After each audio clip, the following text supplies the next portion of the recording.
नवरात्रि के पहले दिन शैलपुत्री माता की करें पूजा। जाने विधि, मंत्र, भोग, विधान, आरती और व्रत कथा।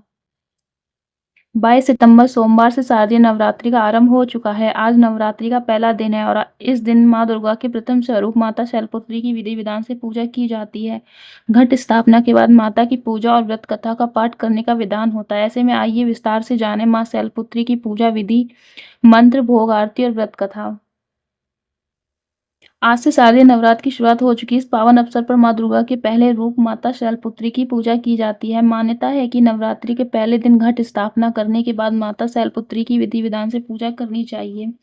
ऐसा करने से बेहद शुभ फल की प्राप्ति होती है। माता पार्वती को शैलपुत्री कहा जाता है। शैल का अर्थ होता है हिमालय और पर्वतराज। हिमालय की पुत्री होने के कारण चलते पार्वती माता को शैलपुत्री के नाम से जाना जाता है। मान्यता है कि नवरात्रि के पहले दिन मां शैलपुत्री की विधि विधान से पूजा करने से जातक की सभी मनोकामनाएं पूर्ण हो सकती हैं और जीवन में हर प्रकार के दुखों से मुक्ति मिल सकती है। ऐसे में आइए विस्तार से जानते हैं शैलपुत्री माता की पूजा करने की विधि, प्रिय भोग, मंत्र और व्रत कथा। मां शैलपुत्री का ऐसा है स्वरूप। शारदीय नवरात्रि के पहले दिन मां शैलपुत्री की पूजा होती है, जिनका स्वरूप बेहद शांत, सुशील, सरल और दया से पूर्ण होता है। माता के दाएं हाथ में त्रिशूल और बाएं हाथ में कमल का पुष्प शोभायमान है। ये माता रानी के अद्भुत और शक्ति से भरे स्वरूप का प्रतीक होता है। शैलपुत्री माता की सवारी वृषभ होने के कारण उन्हें वृषभारूढ़ा भी कहा जाता है।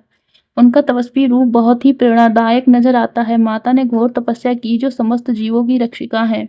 नवरात्रि के पहले दिन इनकी पूजा और व्रत करने से माता विशेष रूप से कष्टों की मुक्ति दिलाती हैं। कोई भी विपत्ति पड़ने पर मां शैलपुत्री भक्तों की रक्षा करती हैं और उनकी सभी मनोकामनाएं पूर्ण कर देती हैं।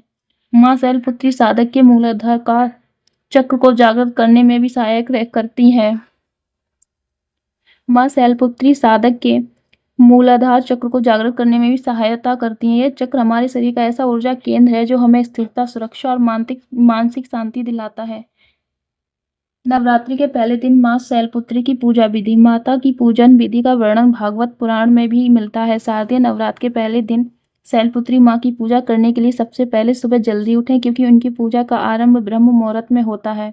ब्रह्म मुहूर्त में स्नान करके शुद्ध व साफ वस्त्र धारण करें। इसके बाद एक चौकी पर गंगा जल छिड़ककर उसे शुद्ध कर लें। अब मां शैलपुत्री प्रतिमा या मूर्ति चौकी पर स्थापित करें और पूरे परिवार के साथ विधि पूर्वक कलश की स्थापना कर लें। इसके बाद मां शैलपुत्री के ध्यान मंत्र का उच्चारण करें। साथ ही नवरात्रि व्रत का संकल्प भी लें। नवरात्रि के पहले दिन मां शैलपुत्री की पूजा शुद्धता विधि से करनी चाहिए। इसमें सभी दिशाओं, तीर्थों और नदियों का आवाहन करने का विधान होता है। इसके बाद मां को सफेद, पीले या लाल रंग के ताजे पुष्प अर्पित करें और कुमकुम का तिलक लगाएं। फिर माता शैलपुत्री के सामने धूप दीपक जलाएं और 5 देसी घी के दिए भी आवश्यक प्रज्वलित करें। अब मां शैलपुत्री की आरती उतारें। ऐसा करने से घर में सकारात्मक ऊर्जा का संचार होता है और जातक पर माता की विशेष कृपा बनी रहती है। आरती के बाद मां शैलपुत्री की कथा, दुर्गा स्तुति, दुर्गा चालीसा या दुर्गा सप्तशती का पाठ करना चाहिए। साथ ही पूरे परिवार के साथ जय माता दी के जयकारे जरूर लगाएं।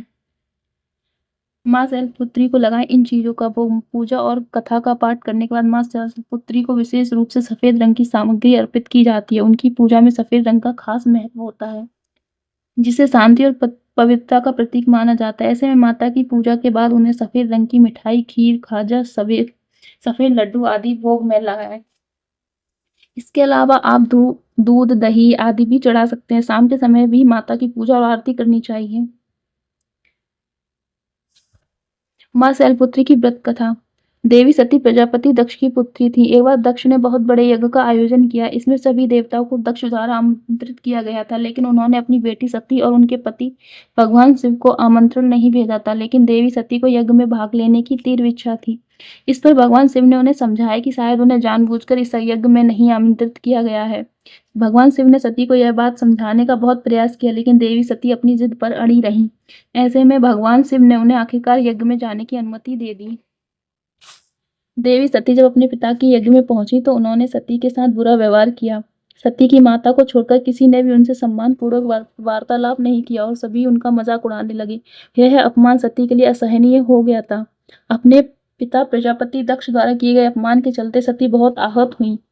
जब भगवान शंकर को यह बात पता चली तो वह बहुत क्रोधित हो गए और दक्ष ने भोलेनाथ का अपमान किया तो सती को बिल्कुल पसंद नहीं आया। उस समय देवी सती ने खुद को अग्नि में जला दिया। भोलेनाथ भोलेनाथ ने क्रोधित होकर दक्ष के यज्ञ को नष्ट कर दिया। इसके बाद सती ने अगले जन्म में शैलपुत्री के रूप में जन्म लिया और वो हिमालय की पुत्री बनी। मान्यता है कि शैलराज हिमालय की पुत्री के रूप में ही सती का अगला जन्म हुआ था, इसलिए उन्हें शैलपुत्री कहा गया है, जिनका विवाह भगवान शिव से हुआ और वो दोबारा उनकी पत्नी बन गई। धार्मिक मान्यता के अनुसार माँ दुर्गा के शैलपुत्री स्वरूप की पूजा अर्चना करने से जातक की सभी इच्छाएं पूरी हो जाती हैं, वहीं कन्याओं को मनचाहा वर प्राप्त हो जाता है।